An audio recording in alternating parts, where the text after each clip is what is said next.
Senhor, a conversa hoje é convosco, se me permitires. Eu estou descalço, por isso não desatei os nós, como diz o poeta Gil, né? Mas estou a sós, não tenho companhia. Gostaria de ter, e estou tentando, nas futuras conversas, poder ter aqui o prazer de outras pessoas que enriquecem com as suas ideias, tornam melhores esses encontros. Eu criei esse canal e costumo, no início, lembrar sempre que as leis precisam ser mais duras nesse país, principalmente com relação àqueles que matam suas mulheres. E nós acreditamos que com isso nós consigamos desconstruir essa cultura de eliminação dessas mulheres. Tem sido bárbaro assistir a todas essas coisas. Mas nós estamos na Páscoa e em pleno sábado. Além de estarmos perdendo por dia para a Covid, agora acho que talvez se aproximando ou já ultrapassando 4.000 pessoas. É que para nós é um momento que nunca pensamos em passar, e muito sofrido. Mas nem assim esse governo obsessivo-compulsivo que nós temos deixou de lançar nota, elogiando e comemorando o golpe militar, cívico-militar de 1964.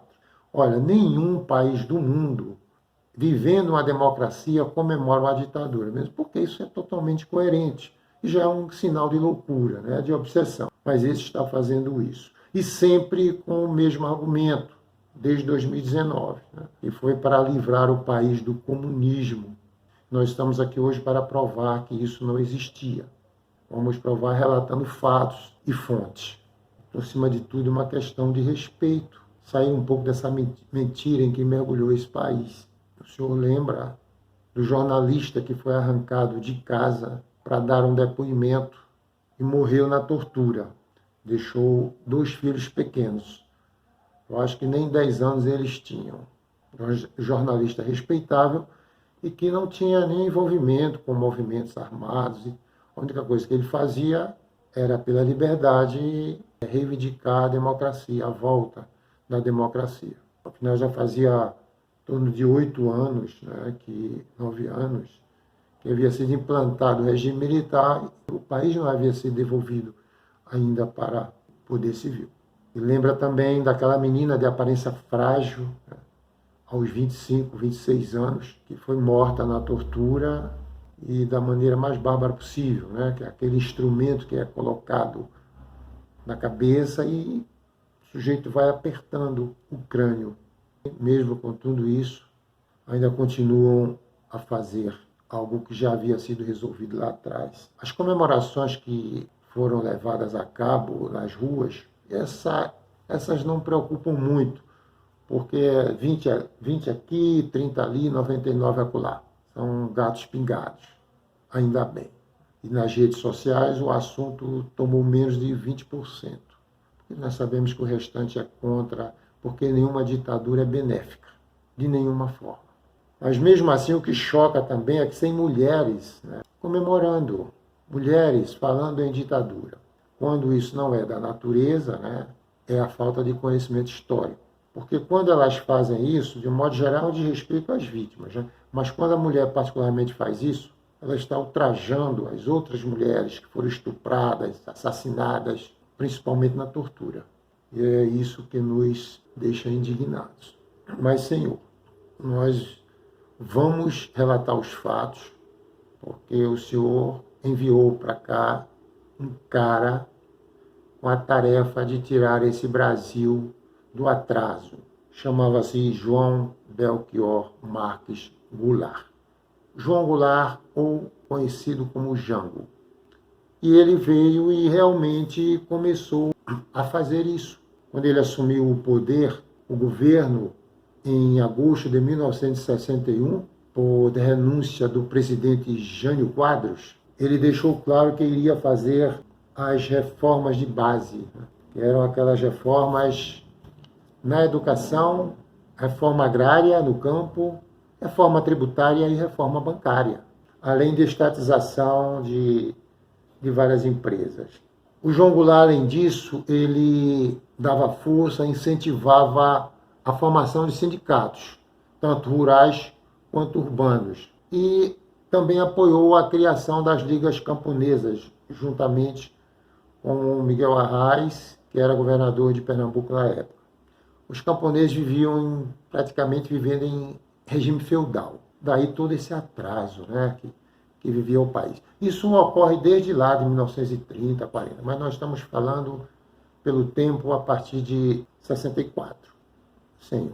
E, obviamente, isso vai contrariar imensamente interesses poderosos. Os grandes empresários, né, as grandes empresas, países estrangeiros também, mormente os Estados Unidos, e vai contrariar interesses vários. Então, o que vai acontecer é uma grande aliança, né, que inclusive, pelas decisões tomadas inicialmente pelo Jango, o senhor presidente dos Estados Unidos, que era o John Kennedy, né, deu o sinal verde à CIA para desestabilizar o governo brasileiro. Imagine, Senhor, e todos aqueles que depois vão nos assistir a mim. Imagine todas essas alianças, inclusive de militares de renome, né? Grandes militares. Imagine tudo isso atrapalhando um governo. É possível governar? Claro que não.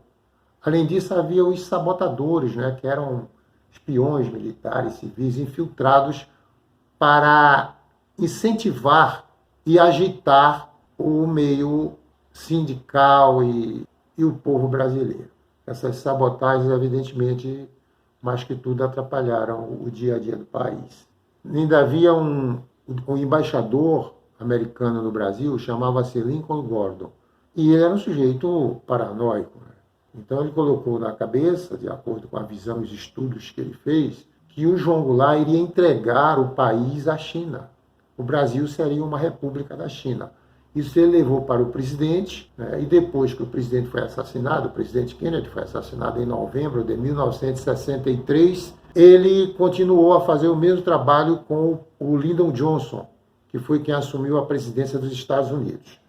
E, a princípio, o Lyndon Johnson não cedeu, não acreditou.